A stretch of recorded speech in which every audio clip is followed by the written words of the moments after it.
अगर मैं आपसे यह कहूं कि मार्केट किसी से पैसा नहीं छीनती, तो शायद ये बात आपको थोड़ी अजीब लगे, क्योंकि ज्यादातर ट्रेडर्स यही कहते हैं कि मार्केट ने उनका पैसा खा लिया, मार्केट उन्हें फंसा देती है। बड़े खिलाड़ी गेम खेलते हैं और एल्गोरिदम छोटे ट्रेडर्स को ट्रैप कर लेते हैं। लेकिन असल सच्चाई इससे थोड़ी अलग है। मार्केट को इस बात से बिल्कुल फर्क नहीं पड़ता कि आप कौन हैं। उसे यह भी नहीं पता कि आपने आज अपना आखिरी पैसा किसी ट्रेड में लगाया है या नहीं। उसे यह भी नहीं पता कि आप प्रॉफिट कमाने की उम्मीद में बैठे हैं या लॉस से डरे हुए हैं। मार्केट बस वही करती है जो उसे करना होता है। वह अपनी दिशा में चलती रहती है, बिना किसी भावना के। अब सवाल उठता है, अगर मार्केट पूरी तरह न्यूट्रल है, तो फिर 95% ट्रेडर्स पैसा क्यों खो देते हैं? यह सवाल थोड़ा असहज कर सकता है, क्योंकि इसका जवाब किसी इंडिकेटर, किसी स्ट्रेटजी या किसी सीक्रेट फॉर्मूला में नहीं छिपा है। इसका असली जवाब छिपा है आपके अपने दिमाग में। और जिस दिन कोई ट्रेडर इस बात को सच में समझ लेता है, उस दिन से ट्रेडिंग को देखने का उसका नजरिया हमेशा के लिए बदल जाता है। सच्चाई यह है कि ट्रेडिंग में असली मुकाबला मार्केट से नहीं होता। असल लड़ाई तो इंसान की खुद से होती है। इसे एक छोटी सी कहानी से समझते हैं। एक छोटे से शहर में आरव नाम का एक लड़का रहता था। उसे ट्रेडिंग के बारे में पहली बार तब पता चला जब उसने इंटरनेट पर एक वीडियो देखा। उस वीडियो में एक ट्रेडर बता रहा था कि उसने सिर्फ कुछ ही मिनटों में हजारों रुपए कमा लिए। उस वीडियो ने आरव के दिमाग में एक नई चिंगारी जगा दी। उसे लगा, शायद यही वह रास्ता है जो उसकी जिंदगी बदल सकता है। उसे लगा कि शायद यही वह रास्ता है जिससे वह जल्दी पैसा कमा सकता है। शायद यही वह तरीका है जो उसकी जिंदगी को एक नई दिशा दे सकता है।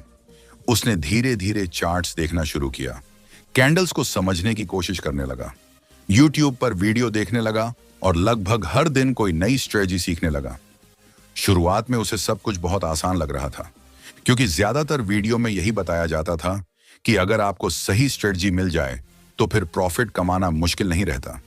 लेकिन कुछ महीनों बाद आरव को एक कड़वी सच्चाई समझ आने लगी। हर स्ट्रेटजी कुछ समय तक तो काम करती थी, लेकिन फिर अचानक उसका असर कम होने लगता था। कभी मार्केट साइडवेज हो जाती थी, कभी ब्रेकआउट फेक निकल जाता था और कई बार स्टॉप लॉस हिट हो जाता था। धीरे धीरे उसका कॉन्फिडेंस कमजोर होने लगा। लेकिन आरव उन लोगों में से नहीं था जो जल्दी हार मान लेते हैं।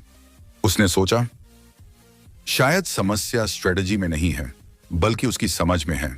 यही सोचकर उसने और ज्यादा सीखना शुरू किया। उसने इंडिकेटर्स के बारे में पढ़ा, सपोर्ट और रेजिस्टेंस को समझा, प्राइस एक्शन सीखा, रिस्क मैनेजमेंट के नियमों को भी समझने की कोशिश की। लेकिन इसके बावजूद एक चीज बार बार दोहराई जाती रही, और वह थी लॉस। एक दिन उसने अपने ट्रेडिंग जर्नल को ध्यान से बैठकर देखा। तभी उसे एक अजीब सा पैटर्न दिखाई दिया। उसके ज्यादातर लॉसेस किसी स्ट्रेटजी की वजह से नहीं थे, बल्कि उसकी अपनी गलत फैसलों की वजह से थे। कभी वह बहुत जल्दी ट्रेड में एंट्री ले लेता था, कभी वह स्टॉप लॉस हटाकर ट्रेड को उम्मीद के सहारे पकड़े रहता था, कभी वह थोड़ा सा प्रॉफिट मिलते ही जल्दी एग्जिट कर जाता था, और कई बार लॉस के बाद वह रिवेंज ट्रेडिंग करने लगता था। उसी दिन उसे पहली बार एक गहरी बात समझ आई। ट्रेडिंग में असली समस्या मार्केट नहीं होती, असल समस्या ट्रेडर का माइंड होता है। और यही वह जगह है जहां लगभग 95% ट्रेडर्स हार जाते हैं। क्योंकि सच कहें तो ट्रेडिंग टेक्निकली इतनी मुश्किल नहीं है। तकनीकी रूप से ट्रेडिंग को समझना उतना कठिन नहीं है, लेकिन मनोवैज्ञानिक रूप से ट्रेडिंग बेहद चुनौतीपूर्ण होती है। मार्केट हर दिन आपको परखती है, कभी डर के जरिए, कभी लालच के जरिए, कभी अधीरता के जरिए, और ज्यादातर लोग इस मानसिक परीक्षा में असफल हो जाते हैं। आपने शायद एक बात नोटिस की होगी, जब आप सिर्फ चार्ट देख रहे होते हैं तब सब कुछ बहुत साफ दिखाई देता है। आपको सपोर्ट रेजिस्टेंस भी दिख जाता है, ट्रेंड भी समझ में आता है और सही सेटअप भी नजर आता है। लेकिन जैसे ही आप असली ट्रेड लेते हैं, सब कुछ बदल जाता है। अचानक दिल की धड़कन तेज होने लगती है, प्राइस थोड़ा सा आपके खिलाफ जाता है और मन में डर पैदा हो जाता है। आप सोचने लगते हैं, शायद ये ट्रेड गलत था। फिर अगर प्राइस थोड़ा सा प्रॉफिट में चला जाए तो आप जल्दी से ट्रेड बंद कर देते हैं, क्योंकि आपको डर होता है कि कहीं यह छोटा सा प्रॉफिट भी वापस लॉस में ना बदल जाए। यही मानसिकता धीरे धीरे 95% ट्रेडर्स को मार्केट से बाहर कर देती है। यहां एक दिलचस्प बात है। दुनिया के मशहूर ट्रेडिंग साइकोलॉजिस्ट मार्क डगलस ने एक बार कहा था कि ट्रेडिंग में असली समस्या नॉलेज की कमी नहीं होती, बल्कि इंसान के बिलीफ सिस्टम की होती है। ज्यादातर ट्रेडर्स के पास स्ट्रेटजी की कमी नहीं होती, उनके पास कई कई स्ट्रेटजी होती हैं। लेकिन जो चीज अक्सर कम होती है वह है डिसिप्लिन। उनके पास पेशेंस की कमी होती है, और सबसे बड़ी बात, उनके अंदर अनिश्चितता को स्वीकार करने की क्षमता नहीं होती। ट्रेडिंग की दुनिया में पूरी सर्टेनिटी कभी नहीं होती। कोई भी ट्रेडर 100% यकीन के साथ भविष्य का अंदाजा नहीं लगा सकता। लेकिन इंसान का दिमाग हमेशा सर्टेनिटी चाहता है। हम चाहते हैं कि ट्रेड लेने से पहले हमें पूरी गारंटी मिल जाए कि यह ट्रेड प्रॉफिट ही देगा। लेकिन मार्केट ऐसी कोई गारंटी नहीं देती। अगर आप सच में समझना चाहते हैं कि 90% ट्रेडर्स क्यों नुकसान करते हैं, तो आपको चार्ट से ज्यादा अपने बिहेवियर को देखना होगा। क्योंकि सच यह है कि मार्केट आपको नहीं हराती, अक्सर इंसान खुद ही खुद को हरा देता है। यही वह सच्चाई है जिसे बहुत से लोग स्वीकार नहीं करना चाहते। हर नया ट्रेडर शुरुआत में यही सोचता है कि अगर उसे बस एक परफेक्ट स्ट्रेटजी मिल जाए तो उसकी पूरी ट्रेडिंग बदल जाएगी। उसे लगता है कि कहीं ना कहीं कोई सीक्रेट इंडिकेटर होगा, कोई छिपा हुआ पैटर्न होगा, या कोई खास टेक्निक होगी जिसे सीखते ही लगातार प्रॉफिट मिलने लगेगा। लेकिन जब कोई व्यक्ति ट्रेडिंग की दुनिया में थोड़ा समय बिताता है, तो धीरे धीरे एक कड़वी सच्चाई सामने आने लगती है। स्ट्रेटजी बदलती रहती है, इंडिकेटर्स बदलते रहते हैं, लेकिन ट्रेडर का बिहेवियर वही रहता है। और यही बिहेवियर उसे बार बार उसी जगह वापस ले आता है जहां से उसने शुरुआत की थी, लॉस। यही कारण है कि ट्रेडिंग में सबसे बड़ा दुश्मन मार्केट नहीं होता, बल्कि ट्रेडर की अपनी साइकोलॉजी होती है। आप एक और दिलचस्प चीज नोटिस करेंगे। जब कोई नया ट्रेडर ट्रेडिंग शुरू करता है तो शुरुआत में वह बहुत ज्यादा एक्साइटेड होता है। उसे हर चार्ट में मौका दिखाई देता है, हर कैंडल में उसे प्रॉफिट नजर आने लगता है। लेकिन इसी एक्साइटमेंट के साथ एक और भावना धीरे धीरे उसके अंदर जगह बनाने लगती है, और वह भावना है ग्रीड। ग्रीड ट्रेडिंग की सबसे खतरनाक भावनाओं में से एक है। यह धीरे धीरे ट्रेडर को उसके डिसिप्लिन से दूर ले जाती है। ग्रीड ट्रेडर को यह सोचने पर मजबूर कर देती है कि अगर एक ट्रेड से प्रॉफिट हुआ है तो शायद अगले ट्रेड में उससे भी ज्यादा प्रॉफिट हो सकता है। और यही सोच धीरे धीरे ओवर ट्रेडिंग में बदल जाती है। फिर ट्रेडर बिना किसी सही सेटअप के भी ट्रेड लेने लगता है, क्योंकि उसे लगता है कि शायद इस बार मार्केट उसके फेवर में मूव कर जाए। लेकिन मार्केट इंसान की भावनाओं के हिसाब से नहीं चलती। मार्केट सिर्फ डिमांड और सप्लाई के नियमों के अनुसार चलती है। जब कोई ट्रेडर बार बार बिना किसी स्पष्ट प्लान के ट्रेड लेने लगता है, तो उसका फोकस एनालिसिस से हटकर सिर्फ एक्साइटमेंट पर आ जाता है। धीरे धीरे ट्रेडिंग एक स्किल की जगह गैम्बलिंग जैसी लगने लगती है।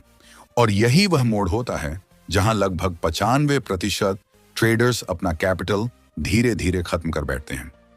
एक और साइकोलॉजिकल ट्रैप है जो बहुत से ट्रेडर्स को नुकसान पहुंचाता है, और वह है रिवेंज ट्रेडिंग। जरा सोचिए, आपने एक ट्रेड लिया और वह स्टॉप लॉस पर बंद हो गया। तकनीकी तौर पर यह ट्रेडिंग का एक बिल्कुल सामान्य हिस्सा है, क्योंकि कोई भी स्ट्रेटजी पूरी तरह 100% सही नहीं हो सकती। लेकिन बहुत से ट्रेडर्स इस लॉस को स्वीकार नहीं कर पाते। उन्हें ऐसा महसूस होता है जैसे मार्केट ने उनसे पैसा छीन लिया हो, और अब उन्हें किसी भी तरह वह पैसा वापस लेना है। यही सोच उन्हें तुरंत अगला ट्रेड लेने के लिए मजबूर कर देती है। उस समय वे चार्ट को शांत दिमाग से एनालाइज नहीं करते। उनका ध्यान सिर्फ एक चीज पर होता है, लॉस को तुरंत रिकवर करना। और यही रिवेंज ट्रेडिंग धीरे धीरे पूरे अकाउंट को खत्म कर देती है। ट्रेडिंग में सबसे खतरनाक समय वह होता है जब ट्रेडर इमोशनल स्टेट में होता है, क्योंकि उस समय उसके फैसले लॉजिक के आधार पर नहीं, बल्कि भावनाओं के आधार पर होते हैं। यही वजह है कि अनुभवी ट्रेडर्स हमेशा कहते हैं कि ट्रेडिंग का सबसे महत्वपूर्ण नियम है डिसिप्लिन। डिसिप्लिन का मतलब सिर्फ नियम बनाना नहीं होता। डिसिप्लिन का असली मतलब है उन नियमों पर टिके रहना, खासकर तब जब आपकी भावनाएं आपको उनसे हटने के लिए मजबूर कर रही हों। यहां एक और दिलचस्प साइकोलॉजिकल कॉन्सेप्ट काम करता है जिसे लॉस एवर्जन कहा जाता है। इंसान का दिमाग लॉस को प्रॉफिट की तुलना में कहीं ज्यादा गहराई से महसूस करता है। अगर आपको 1000 रुपए का प्रॉफिट होता है तो आपको खुशी मिलती है, लेकिन अगर आपको 1000 रुपए का लॉस होता है तो उसका दर्द उससे कहीं ज्यादा तीव्र महसूस होता है। यही लॉस एवर्जन ट्रेडिंग में कई तरह की समस्याएं पैदा करता है। जब ट्रेडर प्रॉफिट में होता है तो वह जल्दी एग्जिट कर जाता है, क्योंकि उसे डर होता है कि कहीं यह प्रॉफिट वापस लॉस में न बदल जाए। लेकिन जब ट्रेडर लॉस में होता है तो वह ट्रेड को पकड़े रहता है, क्योंकि उसे उम्मीद होती है कि शायद मार्केट वापस उसकी दिशा में आ जाएगी। इस व्यवहार का नतीजा क्या होता है? छोटे छोटे प्रॉफिट और बड़े बड़े लॉसेस। और यही पैटर्न धीरे धीरे किसी भी ट्रेडिंग अकाउंट को खत्म कर देता है। सफल ट्रेडर्स इस मानसिक जाल को समझते हैं, इसलिए वे इसके बिल्कुल उलट व्यवहार अपनाते हैं। वे लॉस को जल्दी स्वीकार कर लेते हैं और प्रॉफिट को बढ़ने का मौका देते हैं। सुनने में यह बात बहुत आसान लगती है, लेकिन असल में इसे लागू करना काफी मुश्किल होता है, क्योंकि इसके लिए बहुत मजबूत इमोशनल कंट्रोल की जरूरत होती है।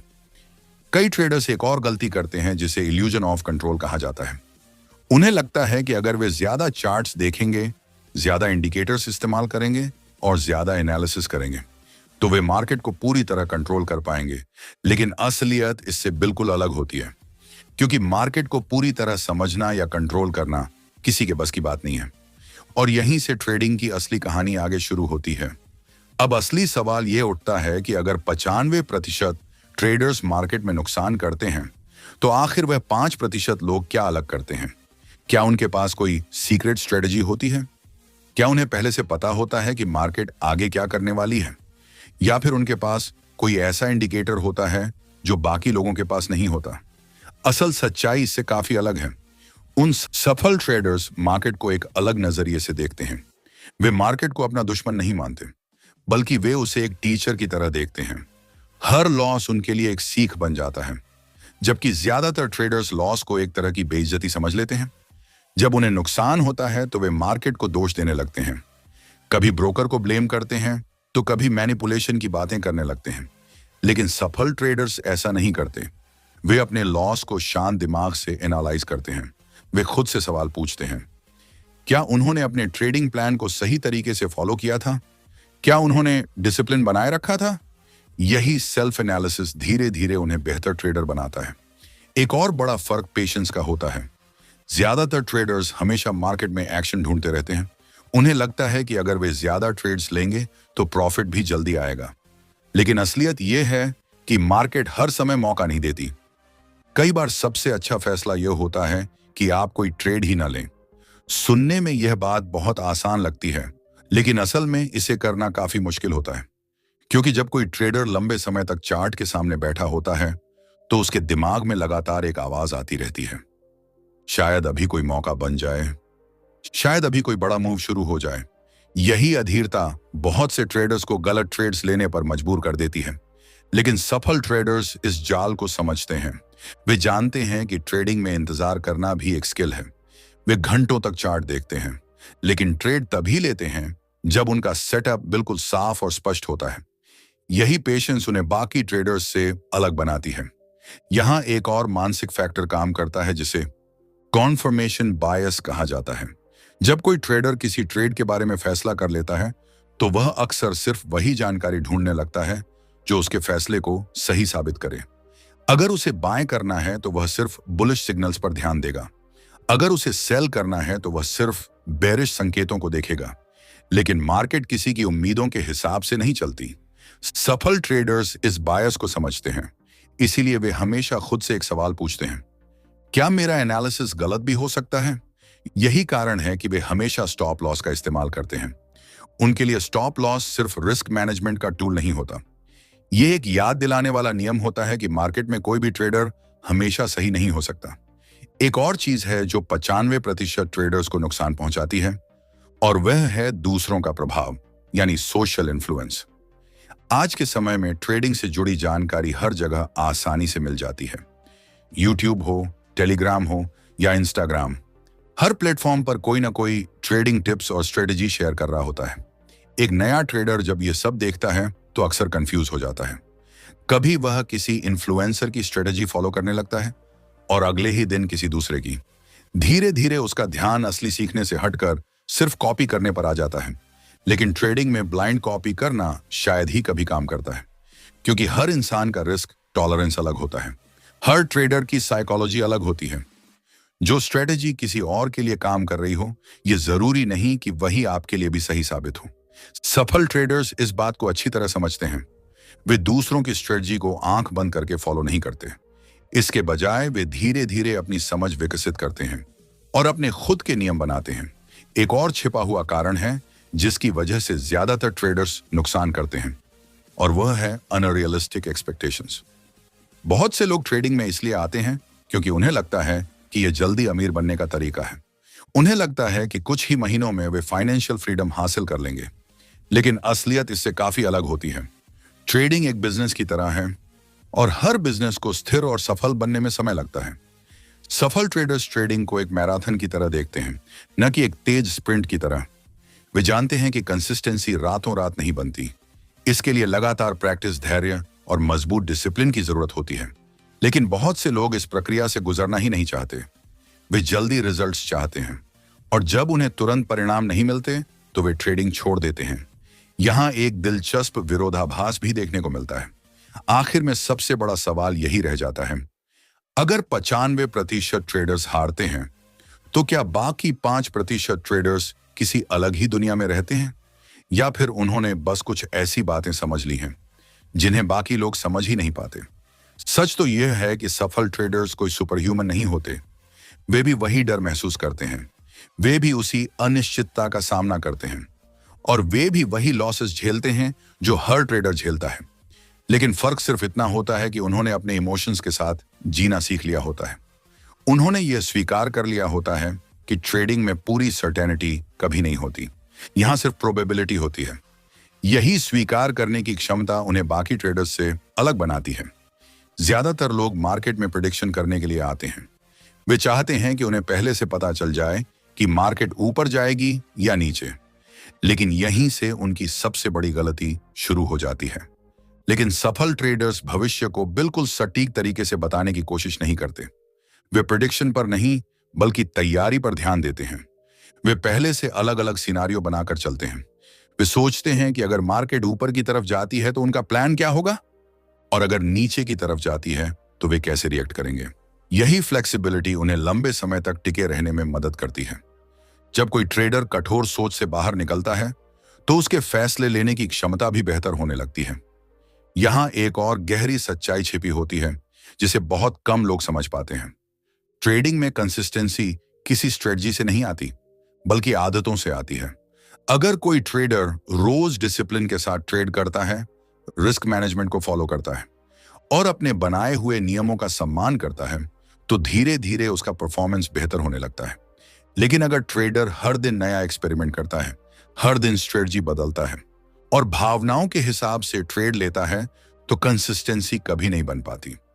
इसी वजह से अनुभवी ट्रेडर्स अक्सर ट्रेडिंग जर्नल रखते हैं। वे अपने हर ट्रेड को रिकॉर्ड करते हैं, फिर उसे बाद में शांत दिमाग से एनालाइज करते हैं और यह समझने की कोशिश करते हैं कि उनसे गलती कहां हुई। ट्रेडिंग जर्नल सिर्फ नंबर्स लिखने का रिकॉर्ड नहीं होता, यह दरअसल ट्रेडर की साइकोलॉजी का आईना होता है। जब कोई ट्रेडर अपने फैसलों और व्यवहार को लिखकर देखता है, तो उसे अपनी कमजोरियां बहुत साफ दिखाई देने लगती हैं। एक और फैक्टर है जो ट्रेडिंग में बेहद महत्वपूर्ण होता है, और वह है एनवायरनमेंट। अगर कोई ट्रेडर ऐसे लोगों के बीच रहता है जो सिर्फ जल्दी पैसा कमाने की बातें करते हैं या हर दिन बड़े बड़े प्रॉफिट के स्क्रीनशॉट दिखाते रहते हैं, तो धीरे धीरे उसका माइंडसेट भी अवास्तविक हो जाता है। उसे लगने लगता है कि ट्रेडिंग में हर दिन बड़ा प्रॉफिट कमाना सामान्य बात है, लेकिन सच्चाई बिल्कुल अलग होती है।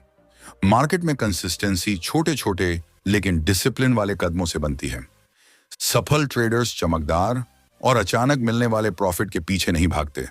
वे धीरे धीरे और स्थिर ग्रोथ पर ध्यान देते हैं। वे जानते हैं कि अगर उनका कैपिटल सुरक्षित है तो मार्केट में मौके हमेशा मिलते रहेंगे, लेकिन अगर कैपिटल खत्म हो गया तो खेल वहीं खत्म हो जाता है। इसीलिए वे सबसे ज्यादा महत्व कैपिटल प्रिजर्वेशन को देते हैं। यहां एक और मानसिक बदलाव बहुत जरूरी होता है। ज्यादातर ट्रेडर्स ट्रेडिंग को सिर्फ एक इनकम सोर्स की तरह देखते हैं। वे हर दिन मार्केट से पैसा निकालना चाहते हैं, लेकिन सफल ट्रेडर्स ट्रेडिंग को एक परफॉर्मेंस गेम की तरह देखते हैं। उनका ध्यान इस बात पर होता है कि वे अपने नियमों को कितनी ईमानदारी से फॉलो कर रहे हैं। जब परफॉर्मेंस बेहतर होती है तो इनकम अपने आप बेहतर होने लगती है। लेकिन अगर ट्रेडर सिर्फ पैसे पर फोकस करता है तो उसके ऊपर दबाव बढ़ जाता है, और यही दबाव अक्सर गलतियां बढ़ा देता है। इसी वजह से कई ट्रेडर्स अच्छा एनालिसिस करने के बावजूद भी प्रॉफिट नहीं बना पाते, क्योंकि ट्रेडिंग में सिर्फ एनालिसिस महत्वपूर्ण नहीं होता, उससे भी ज्यादा जरूरी होता है एग्जीक्यूशन। और सही एग्जीक्यूशन आता है डिसिप्लिन से। डिसिप्लिन आता है माइंडसेट से। शायद यही ट्रेडिंग का सबसे बड़ा पैराडॉक्स है। जितना ज्यादा कोई ट्रेडर मार्केट को कंट्रोल करने की कोशिश करता है, उतना ही ज्यादा वह नुकसान के जाल में फंसता चला जाता है। लेकिन जैसे ही कोई ट्रेडर कंट्रोल करने की कोशिश छोड़कर मार्केट को एक्सेप्ट करना सीख लेता है, उसका नजरिया पूरी तरह बदलने लगता है। अब वह हर ट्रेड को अपनी जिंदगी बदल देने वाली घटना की तरह नहीं देखता। अब वह हर ट्रेड को सिर्फ एक प्रोबेबिलिटी यानी एक संभावना के रूप में देखता है। और यही माइंडसेट धीरे धीरे उसके ऊपर से प्रेशर को कम कर देता है। जब दिमाग पर दबाव कम होता है तो सोच भी साफ होने लगती है। जब क्लैरिटी बढ़ती है तो फैसले भी बेहतर होने लगते हैं। और शायद यही वह पल होता है जब कोई ट्रेडर धीरे धीरे उस 95% हारने वाले ग्रुप से बाहर निकलना शुरू करता है। यह बदलाव अचानक रातों रात नहीं होता। यह एक धीरे धीरे चलने वाली प्रक्रिया होती है। ट्रेडर अपनी गलतियों को पहचानना शुरू करता है, अपने व्यवहार को ध्यान से देखने लगता है और समय के साथ खुद को बेहतर बनाने की ट्रेनिंग देता है। धीरे धीरे उसका माइंडसेट बदलता है, उसका डिसिप्लिन मजबूत होता है और उसका कॉन्फिडेंस भी सही दिशा में बढ़ने लगता है। और यही वह रास्ता है जो एक सामान्य ट्रेडर को धीरे धीरे एक बेहतर और समझदार ट्रेडर में बदल देता है। अगर आपको ट्रेडिंग, फाइनेंस और ऐसे ही माइंडसेट से जुड़ी जानकारी पसंद आती है तो फाइनेंस विद दिनेश चैनल को जरूर सब्सक्राइब करें ताकि आपको ऐसी ही ज्ञानवर्धक और उपयोगी वीडियो सबसे पहले मिलती रहे।